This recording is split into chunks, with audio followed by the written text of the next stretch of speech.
Hello and welcome to Up Dog Sports Talk. I am your host tonight, Justin McGovern, and we are going to be talking Big Ten football. And who better to talk about the Big Ten, the conference with the last two national titles, than the guys who talk about the Big Ten the most? Inside the Pylon, Clinton and Ryan are both here. Guys, introduce yourselves. Well, I am Clinton, over part of the half of the duo of Inside the Pylon. We started the podcast, Ryan? We're a year and a half in now. Something like that.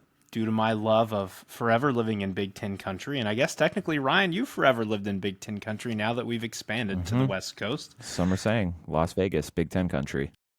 We'll be moving the Big Ten championship there probably in the next 5 years, I'm sure.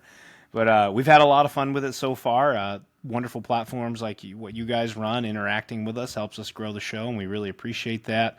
And we love everyone else we've interacted with. We're currently working on our fall previews, so we've had a lot of fun with that, and I've been looking forward to talking this show all day, so I'm ready to get going. I Awesome. am Ryan. I am the smarter and better looking half of the podcast, but the less enthusiastic. So you can have smarter, maybe better looking, but you won't get stronger. No, I'm definitely not. I'm still working on my weak back syndrome. That's the work in progress. I don't know that I have anything to add, ? It's been fun. I enjoy this. It's fun to riff for 3 hours a week on nonsense, which is what our show devolves into half the time. So looking forward to getting out of, as much as I like doing our previews, and if you guys are listening to this and have not checked it out, you should. It's a lot of good info. It's a good way to kind of learn about some of these other teams that you might not be as invested in. Just to know, if you're a Big Ten fan, know your opponent for the upcoming season, learn a little bit about them. But as much as I like doing it and we learn a lot from them, I like our regularly scheduled programming where we just nonsensically talk for 90 minutes half the time. I love it. Yeah, and obviously you guys, I know you're diving into MAC previews later this week as well. So, covering all the Midwest, and that's kind of similar to what we're about here. We like to cover everyone in college football and the NFL. Tonight is a college football show. We are talking about the Big Ten tonight, but this is part of a preview series where we are diving into all 10 conferences in college football. Big 12 and SEC has already gone out. We have tonight's show with the Big Ten, and then look out because American Athletic Conference is coming. Oh, sorry. The American is coming after that. Can't disrespect the bald eagle mascot. Did not think I was going to mention that in tonight's show, but let's go ahead and kick this thing off before we talk about any more conference mascots. Shall we? We can jump to the sleepers or chaos teams here. So we have USC, we have Washington, and Minnesota. I'll just let you guys run with this. Who sticks out to you first here? It's Washington. It's definitely Washington. That's my 100% agree. We spent a good part of our spring programming when we had nothing else to do talking about who was going to be the Indiana team that comes out of nowhere and makes the playoff. And I think that the amount of love that Illinois was getting kind of disqualified from them from that conversation. So I've thrown Washington as my pick for that. Not saying that they will, but the talent's certainly in place. And one thing that I know I certainly didn't consider, I don't know how many people did not consider, but like looking at them last year, their roster was screwed last year. It was a no-win situation for Jedfish. They had a late start in the coaching cycle because they went to the national title game. They played for a national title, and then Kalen DeBoer went to Alabama, in February? It was like late January, early February. So yeah, Nick Saban retired pretty late. Yes. So you're at a point where that opens the portal for your players to leave, on top of all the guys they were already losing to the NFL. But it's also already after the winter portal had closed, so you don't have an opportunity to replace those guys and get people in there for spring ball. So you're running spring ball while your head coach gets there, a month before spring ball starts? He's trying to put a roster together. He's trying to put a staff together. Then they got to hit the summer portal and try to figure out, all right, well, this is what we need. We're not good here. We're not good here. And then you got to get all those guys in summer, get them into conditioning, and then kind of feed them through a fire hose during fall camp to get them ready. And with the discipline issues that we saw with this team last year, they weren't among the most penalized teams in the country, but they were certainly bottom half. I think it was like 6 penalties and 50 some odd penalty yards per game, which, if you're a fine team, but you're giving up 50 yards a game in penalties, that's not a winning proposition. And I think especially on the road.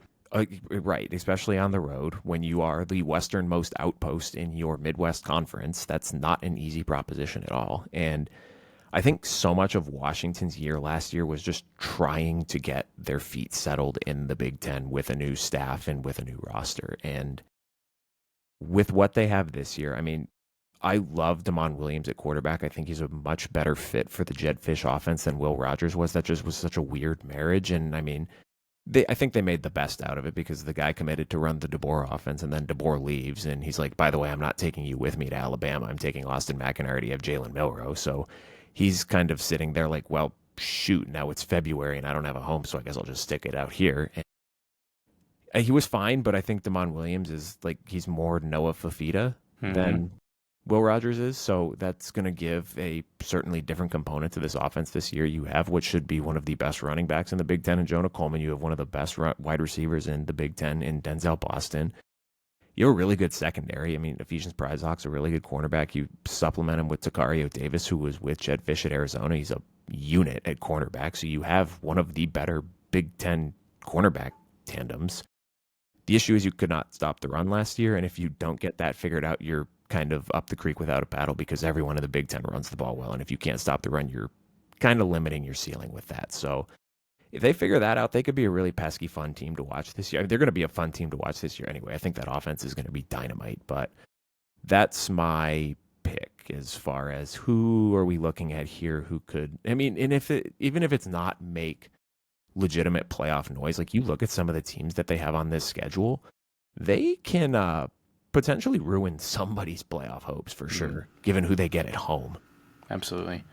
I mean, Washington is my pick as well, and to not rehash everything Ryan did, my keys here that could be the downfall for them, and it's already starting to use them in a big online dynasty that we're doing in College Football 26, is their O-line and D-line.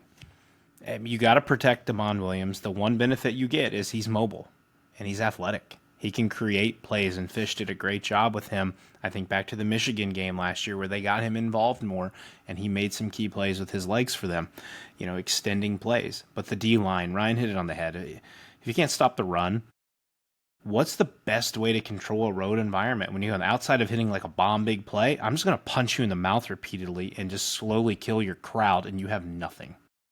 And that's Oregon and Ohio State are going to look to walk in there and do that. And Oregon, by end of season, if you haven't shown the ability to stop the run, they're just coming right down your throat the entire time. Like that, it's just, you're not going to be able to handle them. But again, they're not dealing with the loss of a Michael Penix Jr. this year, 3 stud wide receivers. They've had some continuity of the O-line and D-line now. They brought in, I'm blanking on the young man's name, but a massive body from Utah to stuff the middle. And that's going to bring some beef in there. But I certainly think, man, Washington could be the one that crashes some parties this year. Could be a lot of fun. I hope it's not Ohio State week 4 or week 5. I don't want it, but that goes back to your point about after the bye week, by the way. Mm-hmm. Yeah. Watch out, it's all coming together. And then they host Illinois as well. They could ruin their season. They host Oregon. It's very interesting. And you look at the road schedule, it's not bad. Like you do go at Maryland in October. So it's in October at least, not September. At Michigan, it's going to be tough. That one's going to be pretty rough. And then obviously Wisconsin we don't know what Wisconsin's mindset, we'll get to that in a moment, but we don't know what Wisconsin's mindset's going to be at that point. Obviously that could be a pretty tricky game, but still the road schedule isn't as bad as what you faced last year, at least. Yep. Cutting on the mileage. A fun caveat I have there. Interaction with this, and I don't remember their name, and I wouldn't call them out here anyways, but this lovely Washington fan. When we were talking about miles traveled, and that could again be a tricky spot for Washington this year, they said, it won't be an issue. They used to travel to Arizona. I'm like, when did the mileage of Washington to Arizona become Washington to Piscataway, New Jersey? Like, it's not even close. Clinton, it's practically the same thing. Like, my gosh, that is 3 different time zones versus what? Are you in the same one still out there? I don't know what depending on the time of year. These days. Depending on the time of year, it might be the same. It might be one. Yeah, I'm like, my goodness, like, it's a little bit different. Again, hopefully they've adapted to that and can adjust a little better on the fly this year for themselves. I must have missed that one because I would have I don't know how I would. I took our Twitter off my phone because if I I did had to not deal with reply. that, if I had to deal with that on a daily basis, I'd probably shoot myself in the head. Yeah. Listen, I have learned, and this is a piece that I took from both Andy Staples and Ari Wasserman, is Ari talked about on their show about how he engages pretty much constantly with anybody who brings brash comments and things like that to him. Andy's like, man, once we make the post, if it's not worth your time, you don't even need to mess with it. And that's kind of where I'm at now. Like, you get people on here and they've got these asinine comments, and I'm like, it's not worth the 5-10 minutes of me to respond for you then to just give another ignorant comment that has nothing to back it with. I'm not even engaging with this. If we want to have intelligent conversations, I'd be more than happy to engage with you. But if it's just going to be dumb, I'll leave it. I'll let other people yell at you, and I'm just moving. That's kind of the path I have taken for 95% of the time. And Ryan, I'm sure you're going to get a lot of love here in a second for all the USC fans who listen to this once you get to give your spiel to Justin about USC. All right. Why are you making me do this? I don't know that there's a team in the Big Ten that has a wider gap between their ceiling and their floor than USC. Because if they don't start 4-0, they should just fire Lincoln Riley. Like, if you lose to Missouri State, Georgia Southern, Purdue, or Michigan State, you're not a serious football program. Please pack it up and leave. The funny thing about USC this year is there's a very realistic chance that they start 4-0 and then lose 4 consecutive games, because then they have at Illinois, bye week, Michigan, at Notre Dame, bye week, at Nebraska. What is the collective tenor of the USC fan base going to be if they start 4-0 and then lose 4 straight games to the 4, I guess, depending on how you feel about Oregon, the 2nd through 6th toughest games on their schedule? That would be unfortunate for USC fans, I suppose. I don't know what to make of this team, because on the one hand, I agree with people who were saying that they were better than their 7-5 regular season record last year. They were leading almost every single one of those games except the Notre Dame game, I think, in the fourth quarter. So, I mean, if you can make an argument that if they close a little bit better, oh, wow, they're a team that's in the playoff discussion. But if you keep losing in the fourth quarter over and over and over again, that is, how do you say, a trend? And that speaks to something about either the culture of your program, the conditioning of your program, or all of the above. And if they have not fixed that, then how is this year going to be any different? I don't know. Here is my, and that you led right into me there. This is why USC cannot close out these games. It's simply because they cannot or will not run the ball. Truth. That is their issue. I hinted that with the Oklahoma take earlier, and that's the problem. Like, they continue to try to throw the ball all the time, and you get to the end of these games, and you're not controlling the end of the game. You are losing control of the game, and even if you have the lead, you end up either putting your defense in the field too much or putting yourself in position to turn the ball over.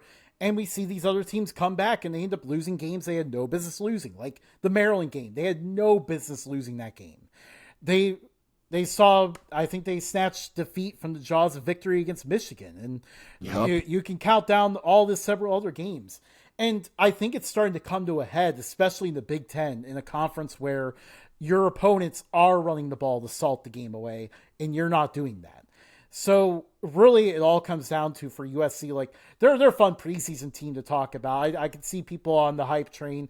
I'll pass up on the ticket. You guys can go ahead. I'll sit this one out. But you can see, they're a fun team to talk about because they got the quarterback. Lincoln always produces good quarterbacks. They have the fun receivers everywhere. But that's the ultimate issue.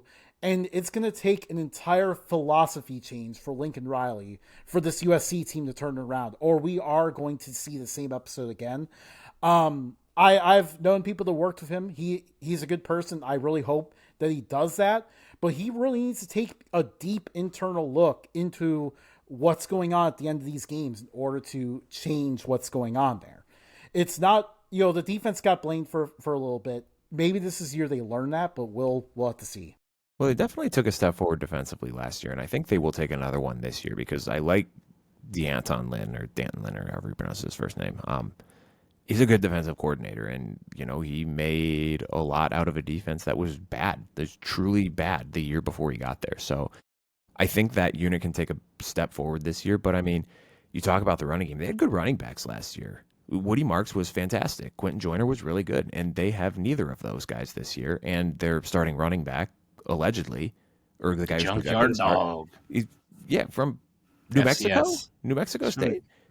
I think he's from the FCS. I think he's lower than that. And, I mean, that's not to disparage the FCS players because, I mean, we just watched Cam Scatteraboo come from Sacramento State and dominate the playoff. Cam Ward, Incarnate World. I mean, Cam Ward also took a couple of years to become what he did because he was 2 years at Wazoo before Miami. But that's a big jump. And it's just such a weird stylistic fit with USC and the Big Ten. And I think people called it out at the time because you have this Lincoln Riley offense, which is just this quintessential Big 12 offense. Run and gun, spread the field out. Who cares if you're playing defense because no one's playing defense anyway? Well, now you're in a league where everyone plays defense. And if they stop you once or twice, you're in trouble because they're going to melt the clock on you and go on a 6.5-minute touchdown drive because you can't stop. Well, who was Michigan's starting running back last year? Khalil Mullings. Khalil Mullings. Okay, I couldn't. Yeah. 80-yard run, right? I always confuse Khalil Mullings and the other one, the big one, who scored 4 touchdowns against Ohio State in 2022. Why can't I remember his name? I'm not entertaining that right now. Oh, and then Hassan Haskins. Yes, Haskins. No. I always confuse those two. Oh, okay. I always confuse those two. I don't know why. I literally had Khalil Mullings on the tongue, and I was like, "What?" Funny thing is, I was thinking about the guy who was the fast one that got the 2 touchdowns to open the game against Washington in the national championship. Donovan Edwards. Yeah. Listen, Donovan Edwards, he enjoys riding in the backseat so much. That's why he was always the backseat rider in the Michigan offensive running backs. He'd showed up when the lights turned bright. But any other time, the dude was just a backseat driver. Boy, we got off topic there in a hurry. Well, it's important. It's relative to USC. For my pitch on USC, Ryan, I think we're both there. I'll believe it when I see it. We said it last year. And USC fans, man, and if you engage not in the proper way with their fan base is on you like a fly on poo. Like Lincoln Riley has proven nothing to me really in 3 years at USC other than can he get it done? You had Caleb Williams for 2 of those years. And you didn't make the playoffs. Now, I get it. The 1 year he blew his hamstring against Utah, and that helped get Utah to the win. But what did they lose to? They lost to Utah, which is a physical team, a team that would fit in the Big Ten. And I believe Kyle Whittingham got him multiple times. It's a team that USC couldn't get over. Well, guess what you're doing every week now? You're playing Utahs every week. And if you can't get past that, how's your offense going to work? The other problem is, you guys mentioned the improvements on defense. What didn't improve? Tackling. They still weren't good tackling last year. We talked about this with Mark Culkin when we had him on for our spring previews. I don't have the number anymore, but it's an egregious amount of missed tackles. You want to add to why you can't finish a game? You can't run the ball? Well, when you can't stop your opponent because you can't tackle, you're not going to get the chance to get that vaunted offense on the field. And Jaden Maeva, Justin, I made a bold prediction whenever we did our show in June. I said Maeva wouldn't be starting by the time USC plays Notre Dame. I think it's Husan Longstreet's going to be the starter. If you look at his stats just briefly last year, started 4 games, threw 6 picks. That's not an I know he had 11 touchdowns, but 6 picks in 4 starts? That's pretty rough, man. And I know you got to, arguably, again, USC fans, here they are in the Twitter sphere, best wide receiver duo in the Big Ten, Lemon and Lane, which it might be. Let's not go that. But I think that's a big jump when you see the other Clinton, talent. did you just say they might be? Your team, you could just throw Jeremiah Smith out there, and it's the best wide receiver duo. Yeah. Fair. Listen, Ryan, I'm trying to control the homerism. I don't want to be the Ohio State guy that everyone. I will remove it for you. Their wide receiver duo is not better than Ohio State's. Not even close. Smith and Tate together, it's not even close. You could substitute Ohio State's 4th best receiver in there with Smith, and it's not going to top him. But there's just still a lot for me to see. You know, this is not my take. This was a take off of Inside the Pylon. Good Lord. The Solid Verbal and a combo episode with Josh Pate. They were doing the Take a Toa. One of the fans sent in, and the dad said, wouldn't it be something if Lincoln Riley gets fired from USC and then reverberates back? He didn't say gets fired from. He said leaves USC. Leaves USC, but then ends up back at Oklahoma. But here's my caveat. Would he even do it? Lincoln Riley doesn't want tough conferences. He left Oklahoma because he knew they were going to the SEC, and he thought he was getting a camp in the Pac-12 where he'd pillage people. And then he's like, oh, shit, I actually got to go to the Big Ten a year later, and now I'm in trouble. And it hasn't panned out for him so far. Again, I don't want to hate on him. Football's better when USC's good. It's hard to argue against that. No, I will argue against that. Well, you're the Notre Dame guy, but we'll have to. It's a wait and see for me. I'll believe it when I see it with them. Yeah. I mean, again, like that's not an easy thing to look at yourself in the mirror and change your philosophy. That I think is what we need to see in order for USC to have a good year. Otherwise, I think we're going to see the same thing repeat itself. I mean, sorry, this will be the last point on that. Like, you even look at what happened in the Big 12. Like, he won a lot of games there because the other teams were throwing the ball all the time, too. They were doing the same thing. Yep. But you see the teams that gave him the hardest time, Iowa State and Kansas State, the exact same thing again, where those are teams that focus on running the ball. Late in his time there, Baylor started running the ball more with Dave Aranda. Like, you end up with the same episode again where teams are just, you run the ball to beat USC, and I think the Big Ten knows that better than anybody. Is there something to, as great as Lincoln Riley is, and there's no doubt about the quarterbacks he's put in the NFL, is there just something to when you run a chaos-based offense for your quarterback? Look at the quarterbacks, Baker, Kyler, Jalen Hurts, Caleb Williams. They excelled with chaos and getting out of the pocket and moving. Is there just something to that when you get to play against actual teams who play defense? It just doesn't work. I mean, I'm sure Baker put up big stats with Georgia, but they didn't win the game. Was it Kyler Murray's team that walked in and just got boat raced in the playoff? Oklahoma, I believe. And maybe there's something to it that we need to pay more close attention to. That was Jalen Hurts' team against Joe Burrow. Okay. But yeah, there probably is something to that because it's a little bit overwhelming for a defense. You see them jump off to those early starts, but then when you're later in the game, you need to have more schematic plays and you need to be able to kind of use up some clock and control the game. You see them lose control of the game. Absolutely. Let's go to Minnesota to stop piling on USC. I like this team a lot. What are your thoughts on them? Ryan, I'm going to take this one first. Go for it. I'm kind of in between. I love our guy, Ryan Burns. He got us juice for Minnesota last year. He got us juice for Minnesota again this year. The Minnesota people that we've interacted with, Drake Lindsey seems like he is everything and anything they could ever want in the quarterback that they've needed for years. He's a first-time starter. His top wide receiver, Daniel Jackson, is gone. They have to replace it. Again, it's some portal. It's some guys that have been there, but things that aren't overly proven. You need O-line help.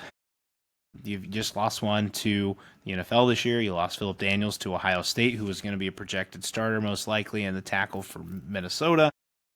The one thing that they seem to hold on to offensively is the fact that you have Darius Taylor, who's an absolute stud, one of the best in the Big Ten, and then his comrade, A.J. Turner, to form a top duo. And that's great for a young quarterback to lean on. I look at the defense. Outside of Coy Parrish, who was an absolute stud as a freshman, who Ryan and we can say called that one coming, you're getting another defensive coordinator. Danny Collins, I believe if I have the name correct there, is now the DC again. After your most recent one just went to Miami, correct? Yes.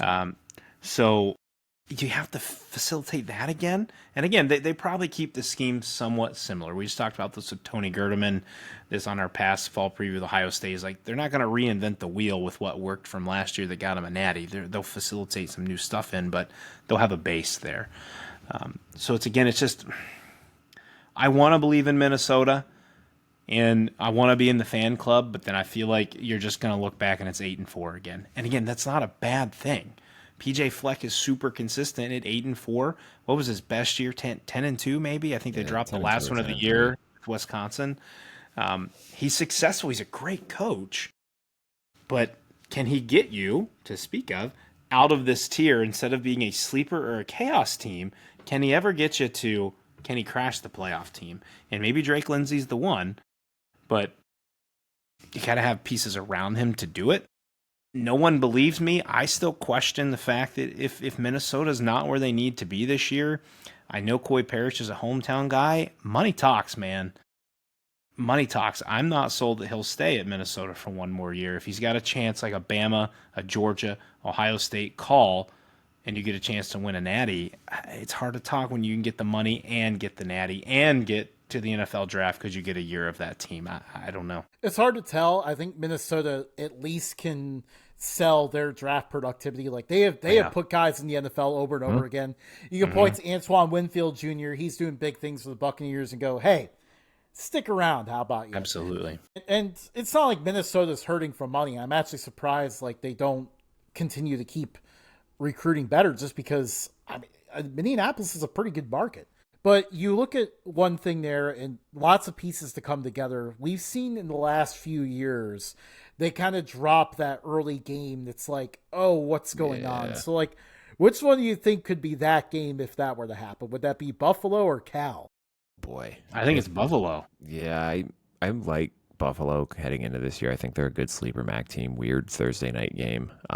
Opener. They struggled mightily with North Carolina in the opener last year to the T that they lost the game because they couldn't get the offense going. Yep. And I mean, Cal stinks. They're not going to be good this year. They lost the entire offense in the portal. Talk about being pillaged.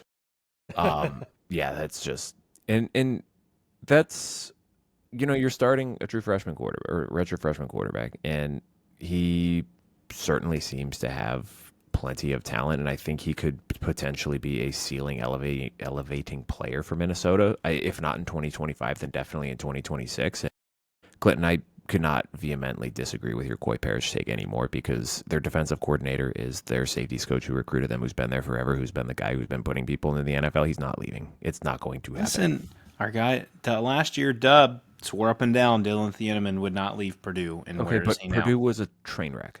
They are. And they fired their coach. But in this crazy world, man, I just feel like you can never say never. No, you never say never. I mean, no, I don't. You don't deal in absolutes, but I would be floored. I hope he doesn't. I love the fact that he's there. Unless Danny Collins leaves. I mean, all bets are off. But that'd be another poor hit for this team. Yeah, just keep. You're now the defensive coordinator pipeline for all the top 25 teams. I don't think they'll lose to Buffalo, but if you told me, I'm looking at my crystal ball, and they do lose to Buffalo, I wouldn't be like floored just because maybe redshirt. Jesus Christ, true redshirt freshman. I don't know why that's so hard for me to figure that one out. Redshirt freshman quarterback throws a couple of ill-advised interceptions. I mean, I love the running game. I think the O-line will be fine. Who steps up for Daniel Jackson? That's going to be a big question mark. Their defense should still be really good. I don't know if it'll be top 10 in the country in total defense good, but I mean, Kerry Brown at safety, also a really good player. Mm-hmm. Anthony Smith in the middle, big human being. So they have the pieces to be good. How do they replace some of the guys that they lost will be a big key. I do agree with Clinton, though. I think they maybe put a scare into a team like in Iowa or in Nebraska or in Ohio State or in Oregon, probably maybe win one of those games, but I don't know that this is more than an 8-4 team again. Yeah, I look at that Nebraska game at home. I think maybe they could get that one, but the Ohio State, Iowa, Oregon, all are on the road. It's hard to like that. Absolutely. So that gets us to our very special tier here, which is, I don't even think I need to pull it up, but I'll pull it up anyways. Nonsense. Hello, that schedule, man. I mean, it's bad. It's not a good schedule. This is the schedule that you make in your dynasty mode when you're like a MAC team trying to make the playoff. No, when you're 15 years into your dynasty and your team is 99 overall and you're just bored of beating the snot out of whatever MAC team gets auto-populated your schedule. Like, I'm just going to schedule the entire top 25. That's just what was. That's what this is this year. Just everyone, like, you might be playing almost all of the top 7 teams except for Penn State. That's like the only one you avoid. They can't even discount Miami, Ohio, week 1. Daquan Finn. Finn is back. Miami is a contender in the MAC every year. I don't know enough about Middle Tennessee State. I'm not that well educated on them. But at Bama, brutal. Maryland, I expect that's a win.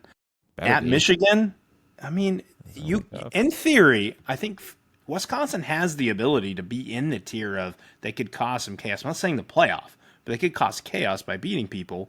but at Michigan's tough. You do get Iowa at home.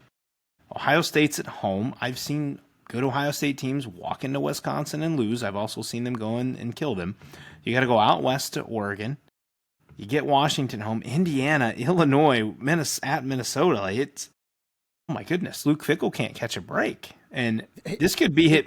We talk about how good his coaching job was getting Cincinnati to playoff. Would this be his best coaching job ever if he wins 6-7 games on this schedule? Can I say something controversial? Yeah. Are we sure Luke Fickell's a good head coach? Ooh, Look you're at hitting his at the sense- heart. You're look hitting at- at the heart of listen. this podcast because we're based in Cincinnati. Look at his Cincinnati staff from like building up, not the one that they went to the playoff with when they already had all their good players, but Mike Mickens found Sauce Gardner and Kobe Bryant, recruited them, developed them, went to bat for them. He's now doing the same thing at Notre Dame, turning Ben Morrison from a low 4-star recruit into what would have been a first-round pick if he wasn't hurt. Leonard Moore was a 3-star cornerback from Round Rock, Texas, who's now arguably the best cornerback in college football. You had your defensive coordinator, Marcus Freeman, who just went to a national title game as a head coach. Your offensive coordinator was Mike Denbrock, who coached Jaden Daniels to a Heisman Trophy and then turned Riley Leonard into the most prolific rushing quarterback in the history of Notre Dame football. That is an insane stat because they used to not throw the football at all. He was more prolific than past Notre Dame rushing quarterbacks who ran the football and won Heisman trophies in the 50s. That's insane. Mike Brown was the wide receivers coach. His last year at Wisconsin, Will Pauling had 80 catches and almost 900 yards. Now he's at Notre Dame, turning Jaden Greathouse into a really good wide receiver. Also having Will Pauling back. Brian Mason was a special teams coordinator who was insane. His 1 year at Notre Dame is now the special teams coordinator for the Colts. He had an insane staff with him, and they are now almost exclusively at Notre Dame doing the same thing, except for him, and he is getting his ass kicked at Wisconsin. My pushback on is he an actually good coach is it's the scenario you're in. Look, Wisconsin lived in a world of the Big Ten West for so many years where average was the top of the Big Ten West and got you to the Big Ten championship. I'm not saying those teams they're better than average, but you could be average and get there. I mean, my God, Northwestern made it. Purdue made it. I'm not knocking these teams, but if you're talking about who's coming out of the West versus what used to be in the East, Wisconsin didn't live in that world. It was much easier for them. They don't get that luxury anymore. Plus, you have the addition of Oregon, Washington, USC, UCLA. It's a much tougher road to get where they used to be. Wisconsin fans are used to going back-to-back years, maybe miss a year, go back. Fickell doesn't get that luxury now. He also took a big swing and miss trying to complete the dairy raid offense. That was an epic fail. Wisconsin is meant to be ground and pound and pass secondary. That's what you need to do. Now, the question mark is, Billy Edwards put up some nice stats for Maryland last year, but it was on a bad team, and you had Ty Felton, who was one of the best receivers in college football last year. They need him to stay healthy. I've mentioned this multiple times. If Wisconsin had a quarterback last year, they beat one, if not both, of Penn State and Oregon. They were a quarterback away. Death, taxes, and Braden Locke throwing a pick at a bad time was a given last year. In the Oregon and Penn State game, both times. They should have had them. They had them both at home and should have won it. They have no quarterback luck. Billy Edwards, man, like, you're looking at a season-ending injury by week 2 if you can transfer to Wisconsin. Like, oh my goodness. So they also need better defense. Wisconsin, their calling card was run game and defense forever since I grew up. They've got to utilize that to at least try to get to 6 wins, man. You got to survive to get to Bama and be respectable in the Bama game. I do not expect them to win it. Could they? Sure. We don't know what Bama's going to be. They're getting a lot of hype again because they're Bama. But if they get smothered down in Tuscaloosa, you're traveling back and you kind of got to settle in with that. I don't know, man. This could be another long headache for Fickell. But I push back a little on, is he a good coach or not? The Ohio State scenario was horrible for him. He got stuck in a tough spot. And you accepted a tough spot at Wisconsin, especially with the change now that there's no divisions. Okay, yeah, but the defense is what worries me. It's like that they were, even when things were falling apart under Paul Chryst, like the defense was still at least solid until his last year. But they aren't improving in that area. I remember watching the early part of the Alabama game, and once their defense is getting torched, it's like, all right, I can move on from this game. I can move on from Wisconsin as a team. If they're not playing good defense, they're toast. I mean, what are we even doing here? And I thought that would be the first area that Fickle would improve them, and that has not happened. Do we want to talk about the teams Wisconsin actually beat last year? Not great. They beat an FCS team, a MAC team, not USC, Purdue, who might as well have been an FCS team, Rutgers, who was fine, and Northwestern, who also might as well have been a MAC team. And then even those felt like dogfights, pulling teeth. They didn't dismantle Western Michigan. No, Western Michigan had momentum in that game. Like, they were getting set to take it over. A turnover, I can't remember exactly what happened, but I think Western Michigan had momentum, and then I think they muffed a punt. Yeah, it was on a punt. Yeah. Yep. And then Wisconsin took off with that one. I mean, South Dakota, they even blow them out either. That was a 2-score game. 27-13. Yeah. Here's not where I'm at with Wisconsin this year. They better start 3-1, or else I think pitchforks might start to be coming out because, I mean, you can write the Bama game off. I think that's perfectly fine. You're at Bryant-Denny. That's a very difficult place to win, even in the best of circumstances. This is clearly not the best of circumstances for Wisconsin. But if you drop an additional game to Miami, University, Middle Tennessee, or Maryland, you have no chance of making a bowl game because you lose that opener to, and that's the hard part because this is a tough Miami team. Yep. You lose that opener to them, and you still have Alabama, Ohio State coming up, Oregon. Like, oh no, it kills any sort of vibes or momentum for your season because at least if you even if you get smoked by Alabama again, I think everyone. I don't want to speak for Wisconsin fans, but I at least would look at that and be like, okay, that's understandable, but. If you rebound, you beat Maryland, then you get a bye to kind of regroup a little bit. Then you have 8 Big Ten games left. You have to win 3 of at Michigan, Iowa, Ohio State, at Oregon, Washington, at Indiana, Illinois, at Minnesota, which is still going to be a tall task to do. But if they at least look competitive against Alabama, they look good against Maryland, then I mean, maybe you could squint and see, all right, well, maybe in that month of October, maybe they get if they can get one of Michigan, Iowa, Ohio State, Oregon, then you got to finish 2-2 against Washington, Indiana, Illinois, and Minnesota, which I mean, tough, feasible, but it's doable. But if you lose to if they start 2-2, I'm not paying attention to this team this year. They're just that's it. I mean, they're going to finish. There's really, and the hard part is, I mean, this could maybe even transition us to our next section.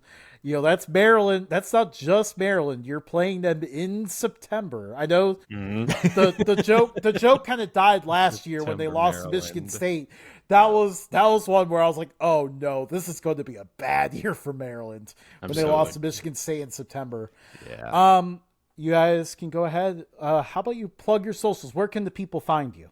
All right. You can find us on everything: YouTube, Twitter, Instagram. Not Facebook. We're not on Facebook. Don't go on Facebook. All of those. No boomer market. Yeah, we're not. We're not in the boomer market. Maybe that's our market insufficiency, Clinton. Maybe I don't know. I don't know if the boomers know what podcasts are. You can find us at ITPCFB on all of those platforms. Twitter is probably the best one-stop shop because we'll tweet out all the links there. You can subscribe to that YouTube channel. We would love to have your subscription. That's again at ITPCFB. If you would like to listen to us in podcast form, we are wherever you get your shows, Apple, Spotify, the whole 9 yards there. Search for Inside the Pylon, a Midwest college football podcast. You can find us there. Follow the show, subscribe to the show, whatever the nomenclature is for that. So that way, whenever we drop an episode, it will come right to your phone, so you'll never miss it. But once the regular season-ish starts, week 0, leading up to week 0 starts, we'll be 3 times a week. We usually go live on YouTube Sunday night. Are we doing Sunday night this year, or are we going to do Saturday night? I think we were aiming Saturday nights to do like the live recap. So Saturday night, Monday night, and Thursday night for our live pick'em show. Well, that'll work good for the first week because I'm not talking to you during the Notre Dame game on Sunday night. So, there you go. Saturday night at some point after the games are over or the West Coast games are starting, we'll go live there. But then Monday night 9 Eastern and Thursday night 9 Eastern is when you can find us as well. Awesome. Clinton, anything you want to add? No, hope you guys, thank you to Justin and Updog Sports for having us on. Any of you guys who listen to them, we'd love to have you check us out even periodically. We have a lot of fun with our in-season. Ryan just beefed up our intro sound, and we'll have some cool segments and sounds for you for the upcoming season for the Pick'em shows, our Random Monday shows, and our reaction shows on Saturday nights. Can't wait. Yeah. Absolutely. You guys make college football fun. Thanks for joining us for Big Ten football. And again, we are Updog Sports Talk. You can find us on all of those social media platforms. Pretty much all the same ones that Ryan mentioned. Plus, we are available for the Boomer Market on Facebook as well. So congratulations to the Boomers on that one. My colleague usually does the outro, so I'm going to keep it short in this case. Yeah, be sure to tune in. We have more conference predictions coming your way. For that, have a good one, everyone. You guys.